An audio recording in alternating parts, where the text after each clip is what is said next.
नमस्कार, आप देख रहे हैं द फैक्ट मीडिया और मैं हूं कृष्णा। वक्त हो गया है झारखंड की कुछ अहम खबरों पर नजर डालने का।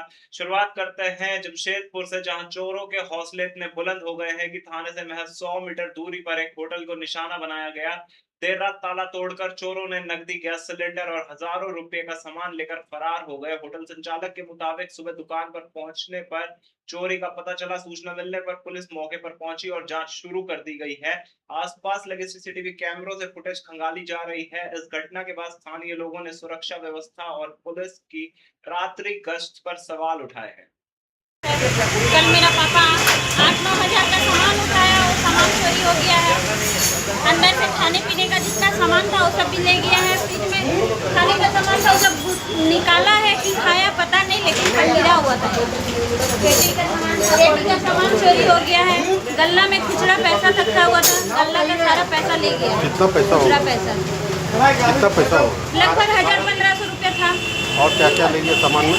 सामान में बस वही मेरा सिलेंडर और खाने पीने का लोकल सामान। हम लोग सिगरेट उठाए थे, दुकान का और सामान उठाए थे, सारा सामान ले गए। ये कितना बजे घटना है पता? फुटेज में तो दिख रहा 12:52 का। आप लोग कैसे पता चला? हम आए सुबह में, जैसे ही दुकान में देख रहे दुकान का शटर आधा ही खुला पड़ा हुआ है। पापा को फोन किए, पापा को बोले दुकान क्या लॉक करने भूल गया। पापा बोला नहीं, हम तो लॉक करके आए। तब हम नजर खोजने लगे कि इसका ताला कहाँ है। देख रहे पड़ा हुआ है, ताला पूरा बैंड हो गया। दिखा ना, देखो ताला ऐसे नहीं दो, ताला गुलो देखो, ताला गुलो, ताला खोल के ताला ऐने देखो, ताला तोड़ से मार नहीं। कल गैस हम लोग दोनों कितना सिलेंडर का करीब सामान आपका गायब हुआ? कितना? बाबा कत टाका जिनिस गायब होइसे तो 15,000 रुपये। 10-15 हज़ार का। पूरा नाम क्या लिखते हैं? आपका नाम? सीमा।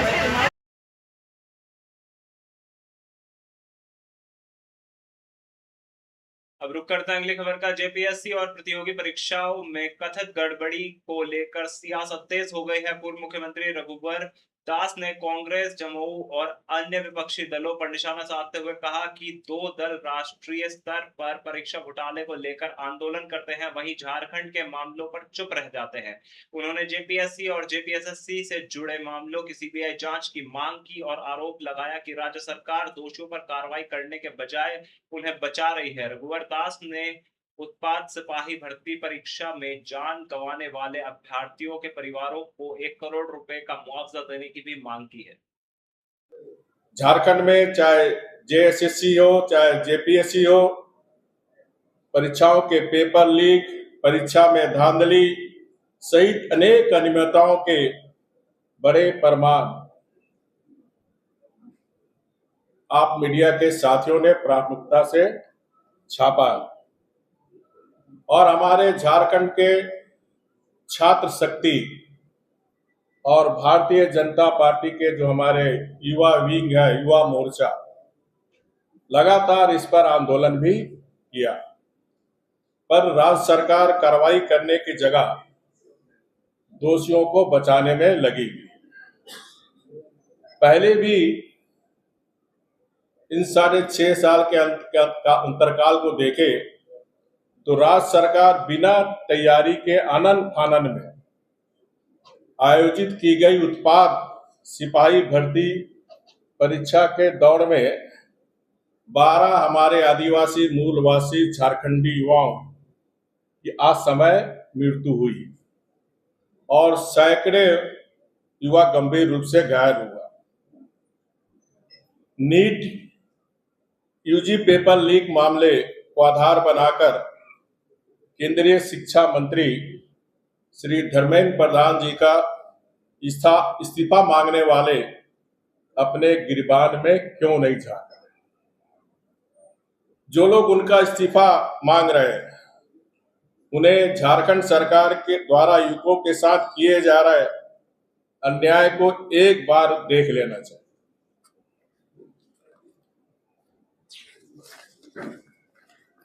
14वें जेपीसी पीटी परीक्षा के पड़ोसी राज्य उत्तर प्रदेश में black listed private agency TDPL को जेपीसी द्वारा टाइम रजिस्ट्रेशन से लेकर अंतिम रिजल्ट तक, प्रोसेसिंग तक के 8 कार्य की जिम्मेदारी गई। ये भी आप समाचार पत्र के साथियों ने इसको भी उजागर करने का काम किया, इसलिए मीडिया को बहुत बहुत धन्यवाद। मेरी जानकारी में इस एजेंसी को झारखंड में 2025 में जेएससीसी द्वारा भी ब्लैक लिस्ट किया गया, जब झारखंड में ऑलरेडी जेएससीसी के एग्जाम में इसको ब्लैक लिस्टेड कर दिया गया था।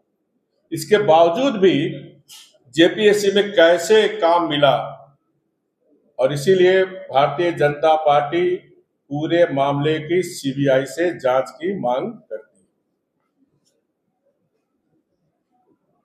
छात्र हित को देखते हुए जिस प्रकार केंद्र सरकार, मोदी जी की सरकार ने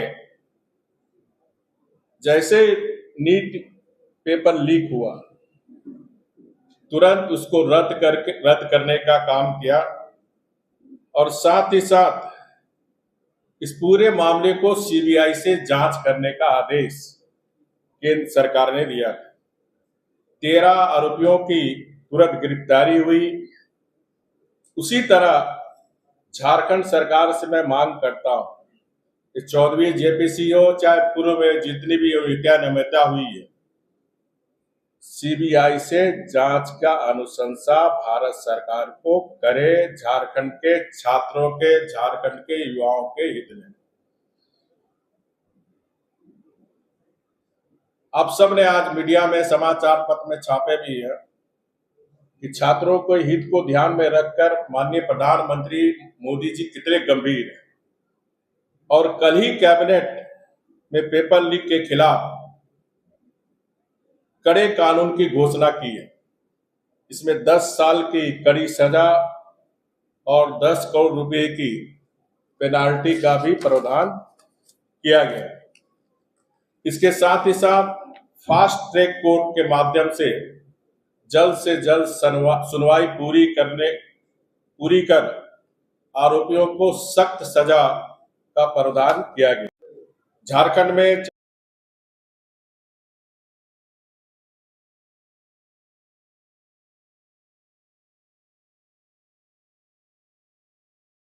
रुक करते हैं अगली खबर का। राजगढ़ पुलिस को नशे कारोबार के खिलाफ बड़ी सफलता मिली है। गुप्त सूचना के आधार पर पुलिस ने विशेष अभियान चलाकर 13.65 ग्राम ब्राउन शुगर के साथ 3 तस्करों को गिरफ्तार किया है। आरोपियों के पास से 40 पुड़िया ब्राउन शुगर, इलेक्ट्रॉनिक तराजू, 4 मोबाइल फोन और बिना नंबर प्लेट की एक बाइक भी बरामद की गई है। 3 आरोपियों के खिलाफ एनडीपीसी एक्ट के तहत मामला दर्ज कर उन्हें न्यायिक हिरासत में भेज दिया गया है।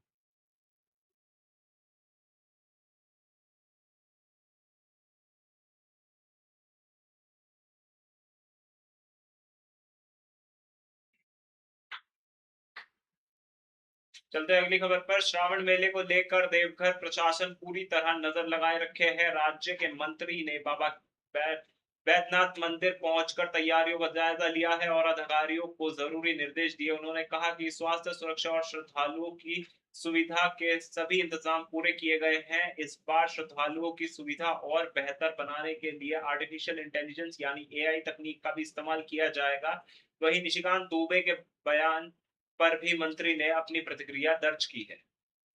समीक्षा बैठक था सर, क्या हुआ इस बैठक में?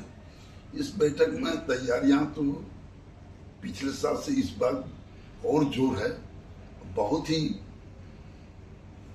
संपूर्ण व्यवस्था है कि हमारे जो दुमका जिला के डीसी हैं, जो एसपी हैं, इन लोगों को अनुभव भी हुआ पिछले साल के जो जिस तरह की कुछ खामियां थी उसको पूर्ण रूप इस बार ये लोग पूरा कर दिए। और अभी लगता है कि इस बार ये चुस्त दुरुस्त बाबा बैद्यनाथ धाम बासुकीनाथ का जो है ये बहुत ही सुगम तरीके से श्रद्धालुओं को पूजा का मौका मिलेगा। डाक बंगली व्यवस्था तो स्थानीय जो होते हैं, जो श्रद्धालु होते हैं, जो कैंप है वो लोग सारा करते हैं। प्रशासनिक रूप से देख रेख किया जाता है, ड्यूटी दिया जाता है कि कहीं जाम नहीं हो, कहीं कुछ अप्रिय घटना हो, गाड़ियों को रोक दिया जाता है। और उस दिन रविवार के रात से ही गाड़ियां रोक दी जाती है, रविवार के 6 बजे शाम से सोमवार तक। ये प्रशासन व्यवस्था है और पूरा सुगम से बासुकीनाथ जो आज श्राइन बोर्ड की बैठक श्रावणी मेला की समीक्षा की तैयारियों के मद्देनज़र थी। सारे पॉइंट्स पर, सारे चेकलिस्ट पर हम लोगों ने तैयारियों की समीक्षा की। न सिर्फ देवघर बल्कि दुमका भी, और देवघर और दुमका दोनों में ही तैयारियां अंतिम चरण में हैं। ये 4 दिन जो मेले के और बचे हुए हैं, बाकी की सारी तैयारियां हो जाएंगी। देवघर और दुमका डीसी को यह निर्देशित किया गया है कि 28 तारीख तक चेकलिस्ट बनाकर 8 बिंदुओं पर मेला की तैयारी से संबंधित रिपोर्ट सबमिट करेंगे। 29 तारीख को श्रावणी मेला की शुरुआत से पहले हम लोग यह देखना चाहेंगे कि सारी तैयारियां ससमय पूर्ण हो चुकी हैं। और मेरा यह मानना है कि इस बार काम की जो गति है, विभागों का आपस का जो समन्वय है, वो यह दर्शाता है कि श्रद्धालुओं को कोई भी परेशानी, दिक्कत नहीं होगी और मन में अच्छी स्मृतियाँ लेकर बाबा की नगरी से वो यहाँ से विदा होंगे। हम लोग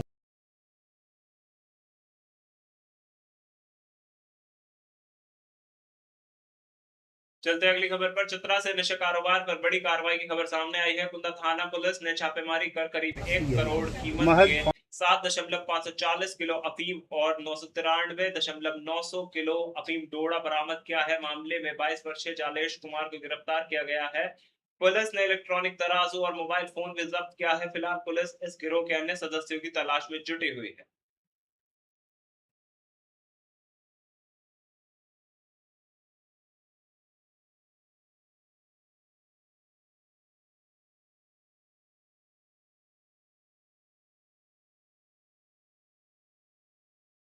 चलते अगली खबर पर। झारखंड बीजेपी के मुख्य प्रवक्ता प्रतुल शाहदेव ने केंद्रीय शिक्षा मंत्री धर्मेंद्र प्रधान के इस्तीफे का जिक्र करते हुए कहा कि उन्होंने नैतिक जिम्मेदारी लेते हुए पद छोड़ा है। इसके साथ ही प्रतुल शाहदेव ने मुख्यमंत्री हेमंत सोरेन को भी नैतिकता के आधार पर इस्तीफा देने की मांग की है। उनका कहना है कि झारखंड में जेपीएससी और जेएसएससी परीक्षाओं में लगातार पेपर लीक और अनियमितताओं के मामले सामने आए हैं, इसलिए मुख्यमंत्री को भी जवाबदेही तय करनी चाहिए। देखिए, केंद्रीय शिक्षा मंत्री धर्मेंद्र प्रधान जी ने बहुत ही भावुक पत्र लिखा है और अपने पद से त्याग पत्र दे दिया। उन्होंने कहा, जैसे ही नीट परीक्षा की लीकेज की बात आई थी, मैंने जिम्मेवारी ली थी और तुरंत सीबीआई जांच के आदेश दिए थे। पुनर्परीक्षा हुई थी, 11-12 लाख छात्र सफल भी हुए थे। लेकिन फिर भी जिस तरीके से छात्रों का आंदोलन चल रहा था, उन्होंने लिखा है कि छात्र गुमराह ना हो जाए, गलत हाथों में ना पड़ जाए, इसलिए मैं देश हित में अपना इस्तीफा देता हूं। अब हमारी झारखंड के मुख्यमंत्री से मांग है, सीजीएल परीक्षा लीक हो गई, उत्पाद सिपाही की परीक्षा का प्रश्न पत्र लीक हो गया, जेपीएससी में बड़ी धांधलियां हुई, चेयरमैन हटा दिए गए, सीआईडी का छापा पड़ा जेपीएससी पर। तो मुख्यमंत्री जी, जो धर्मेंद्र प्रधान ने नजीर पेश किए दिल्ली में, हम आपसे भी मांग करते हैं कि जेपीएससी और अन्य प्रतियोगी परीक्षाओं में गड़बड़ियों के कारण आप अविलंब अपने पद से इस्तीफा दें। धर्मेंद्र प्रधान ने जो उदाहरण पेश किया है, आपको उसका पालन करना चाहिए। लेकिन ये कांग्रेसी भी कितने। अब चलते हैं अगली खबर पर। धनबाद पुलिस के अमानत कार्यक्रम के तहत 505 लोगों को उनके गुम या चोरी हुए मोबाइल फोन वापस सौंपे गए। इस दौरान अधिकारियों ने लोगों से अपील की कि मोबाइल गुम होने पर तुरंत CEIR पोर्टल पर शिकायत दर्ज कराएं, ताकि फोन को ट्रेस करना आसान हो जाए। एसएसपी प्रभात कुमार ने बताया कि मोबाइल की जांच के दौरान एक अंतर्राष्ट्रीय मोबाइल चोर गिरोह का भी पता चला है, जिस पर जल्द से जल्द कार्रवाई की जाएगी। लोगों को यही संदेश है कि जब भी मोबाइल खोए तो CRI पोर्टल में जाकर उसको ब्लॉक करने की कोशिश करें और साथ ही साथ साइबर क्रिमिनल से बचें। आज बहुत बड़ी उपलब्धि है पुलिस टीम की कि आज 505 लोगों को उनका मोबाइल सालों से खोया हुआ वापस मिला है। खुशी की भी बात है और साथ साथ एक सेफ्टी की भी बात है कि अब उनका आइडेंटिटी लॉस नहीं हुआ और कोई क्राइम उस फ़ोन से अब नहीं हुआ। ये मूलतः किसी भी तरह के फ्रॉड से बचने के लिए सबसे पहले तो हर चीज़ को संदिग्ध नज़रों से देखना है। कोई वीडियो कॉल आता है, आपको सोचना चाहिए वो गलत हो सकता है। कोई लिंक आता है, सबसे पहले सोचना है कि क्लिक नहीं करना है, पहले इन्वेस्टिगेट करना है, बाद में क्लिक करना है। तो सबसे पहला है कि संदिग्ध नज़रों से देखना है और दूसरा सतर्क रहना है। मोबाइल फ़ोन से किसी भी तरह का ट्रांजैक्शन भरोसेमंद कोई करना है और उससे भी इम्पॉर्टेंट है कि किसी भी लालच में नहीं आए। आज के दौर में कोई आपको मुफ्त में 5 रुपये नहीं देगा, तो ऐसे दौर में आप अगर आपको कोई बोल रहा है 50,000 दीजिए आपको गाड़ी मिलेगा, तो this must be A fraud, उससे बचें। देखिए, वो हम लोग तैयारी के टाइम में मेट्रो में मोबाइल चोरी हुआ, बहुत कोशिश की हम लोग बट वो ट्रेस नहीं हुआ। लेकिन वो एक अफसोस है जो सबको रहता है और मुझे लगता है सभी के साथ कभी न कभी ये मोबाइल ऐसी चीज़ है जो हमेशा ही साथ रहती है और भीड़ भाड़ में चोरी हो जाती है। ये पहल चोरों का मनोबल भी तोड़ेगा कि आगे से वो ऐसा नहीं करे, क्योंकि वो तो ट्रेस होकर उनको मिल ही जाना और साथ साथ पकड़े जाने का भी डर है। लोगों को यही संदेश है कि जब भी मोबाइल खोए तो CRI पोर्टल में जाकर उसको ब्लॉक करने की कोशिश करें और साथ ही साथ साइबर क्रिमिनल से बचें। आज बहुत बड़ी उपलब्धि है पुलिस टीम की। आज धनबाद पुलिस के द्वारा मिशन अमानत की शुरुआत की गई है। इस मिशन का जो उद्देश्य है वो है लोगों का खोया हुआ मोबाइल, चोरी किया हुआ मोबाइल को रिकवर करके उन तक पहुंचाना, और एक बहुत अच्छी पहल है। आज इसकी शुरुआत की गई है और प्रत्येक महीना 25 तारीख को ये प्रोग्राम किया जाएगा, जिसमें जो स्टोलन मोबाइल है या फिर मिसिंग मोबाइल है उसको रिकवर करके और लोगों तक पहुंचाया जाएगा। जैसा आप देख रहे हैं कि आज 505 मोबाइल रिकवर करके उनके मालिक तक पहुंचाया जा रहा है और ये हम लोग ये कार्रवाई लगातार करते रहेंगे। और इससे ना सिर्फ मोबाइल को लौटाना बल्कि एक पुलिस और पब्लिक के बीच में जो कई बार परसेप्शन का गैप होता है उसमें भी काफ़ी मतलब लोगों का भरोसा बढ़ेगा पुलिस पर। लोग पुलिस को नज़दीक से देख रहे हैं, उस पर भी लोग को एक अलग तरीके का परसेप्शन पुलिस के बारे में बनेगा। तो एक बहुत अच्छी पहल है। इसमें मैं अपनी पूरी टीम को भी बधाई देना चाहता हूं। सभी लोग काफ़ी मेहनत किए हैं। ग्रामीण SP साहब इसमें पर्सनली लगातार मॉनिटर कर रहे थे।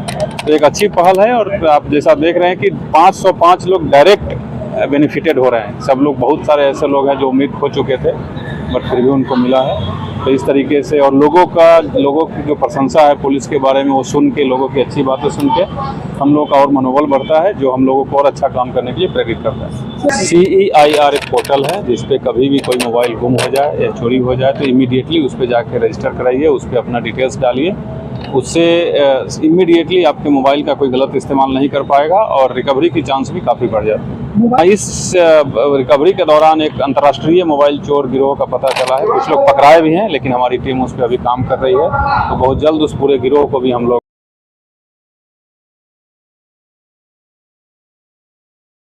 फिलहाल इस बुलेटिन में इतना ही। खबरों का सिलसिला लगातार जारी है, जुड़े रहें द फैक्ट मीडिया के साथ।